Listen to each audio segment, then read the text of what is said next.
이 광활한 우주에 정말 우리 인간뿐일까요? 네, 수많은 별과 행성이 존재할 가능성이 높다는 그런 과학적 추정과 또 외계 생명체의 증거는 전혀 없다는 이 현실 사이의 어떤 충돌.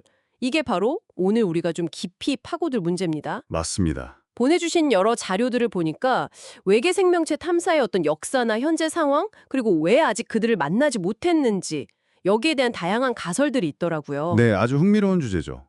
칼 세이건이나 프랭크 드레이크 같은 분들은 드레이크 방정식 이런 걸로 외계 문명수를 막 추정하려고 했었고요. 아, 네네. 반면에 또 에느리코 페르미는 아니 그래서 그들이 있다면 도대체 어디에 있냐? 유명한 질문, 바로 페르미 역설을 제기했죠. 그렇죠. 그 질문이 핵심인 것 같아요. 오늘 이야기는 이런 과학적인 탐구와 또 이론적인 고민들을 좀 넘나들면서 진행될 것 같습니다. 좋습니다. 그럼 먼저 외계 생명체를 찾으려는 노력부터 좀 살펴볼까요?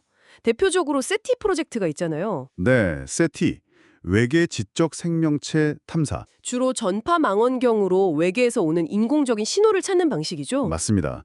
그런데 이제 그것만 있는 건 아니고 좀 더 직접적인 탐사도 아주 활발합니다. 특히 화성이 주요 대상이었죠. 화성 탐사 정말 많이 했죠. 근데 궁금한 게 화성에서 물 흔적을 발견했다는 뉴스는 많이 봤는데 그게 바로 생명체 존재 가능성으로 이어지는 건가요? 과학자들은 어떤 점 때문에 그렇게 기대를 걸었던 걸까요? 그거 아주 좋은 지적이세요. 단순히 물 자체보다는 생명이 존재했을 만한 환경을 찾는 데 더 집중했다고 봐요. 아, 환경요. 네, 그 나사의 화성 탐사 역사를 쭉 보면 그 흐름이 좀 보이는데요. 초기에 패스파인더가 과거에 물이 흘렀을 법한 그런 둥근 조약돌 같은 거 발견했잖아요. 네, 기억납니다. 그 이후에 이제 스페릿이랑 오퍼추니티 로버, 얘네들은 정말 오래 활동하면서 과거에 물이 풍부했던 환경이었다는 어떤 화학적인 증거들을 많이 찾아냈어요. 아하. 그리고 피닉스 착륙선 같은 경우는 화성 북극 지역에 내려서 얼음 형태의 물을 직접 확인했고요.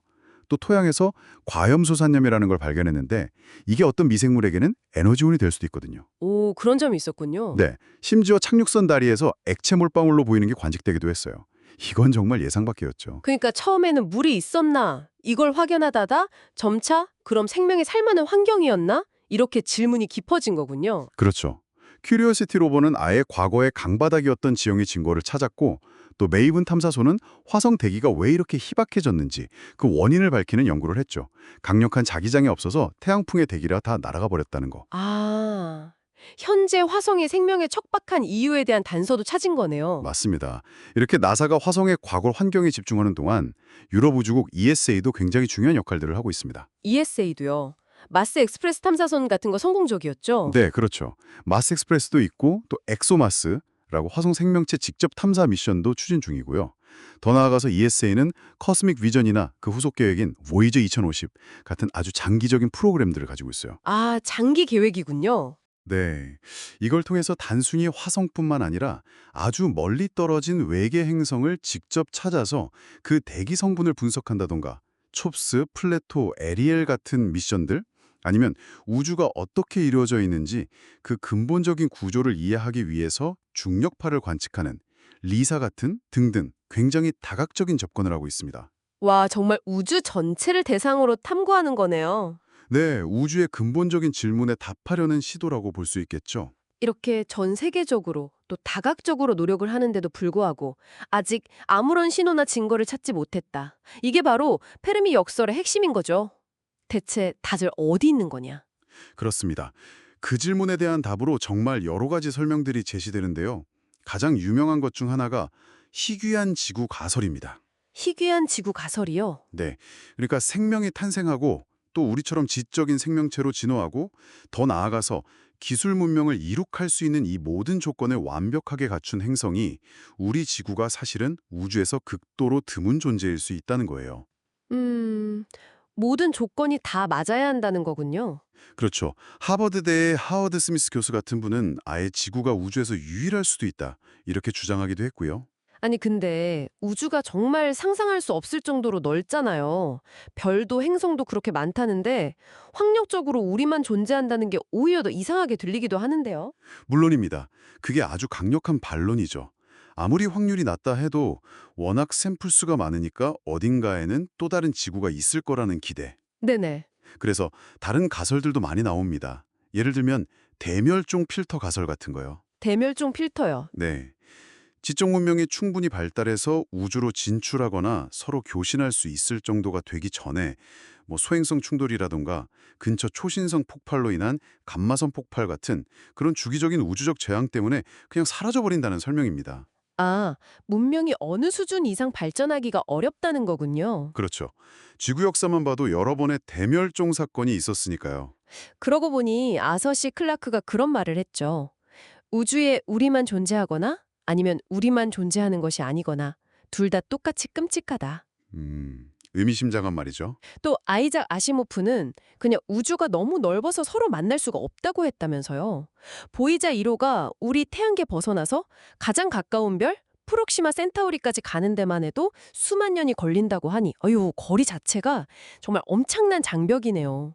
맞습니다. 물리적인 거리뿐만 아니라 어쩌면 소통 방식의 문제일 수도 있어요. 소통 방식이요? 네. 우리는 주로 세티에서처럼 지속적으로 넓은 영역으로 방출되는 신호를 찾으려고 하잖아요.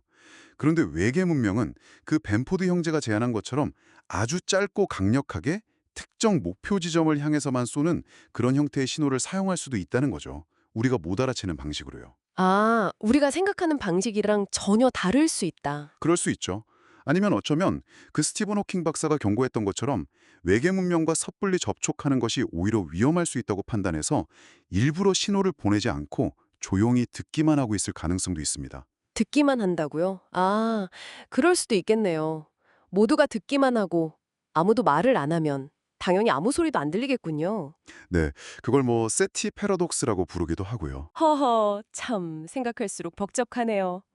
그럼 정리를 좀 해보자면 외계 생명체가 존재할 가능성은 여전히 열려 있지만 우리가 아직 만나지 못한 이유로는 첫째, 지구 같은 행성이 정말 희귀하거나 희귀한 지구 가설. 네, 둘째, 문명이 발전하다가 어떤 재앙으로 사라지거나 대멸종 필터. 그렇죠. 셋째, 우주가 너무 넓어서 만날 수 없거나 거리 문제. 네, 넷째, 우리와 소통 방식이 다르거나 아니면 의도적으로 침묵하고 있을 가능성, 소통 의도 문제.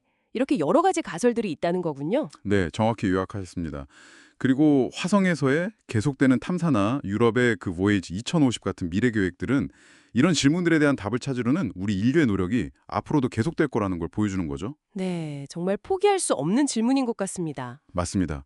이런 과학적인 탐험과 또 이론적인 고민들이 계속되면서 우리의 시야는 계속 우주로 넓혀질 겁니다. 언젠가는 이 거대한 침묵이 뭘 의미하는지 알게 될 날이 올지도 모르죠. 자, 오늘 긴 시간 동안 깊이 있는 이야기 나눠봤는데요. 마지막으로 당신에게 이 질문을 던져보고 싶습니다. 아까 언급했던 아서시 클러크의 말처럼 우주에 우리만 존재한다는 사실과 그렇지 않다는 사실, 이 둘 중에 당신에게는 어느 쪽이 더 경이로우면서도 동시에 약간은 두려운 가능성으로 다가오시나요? 한번쯤 이 질문을 곱씹어보는 것도 꽤 흥미로운 여정이 될 것 같습니다.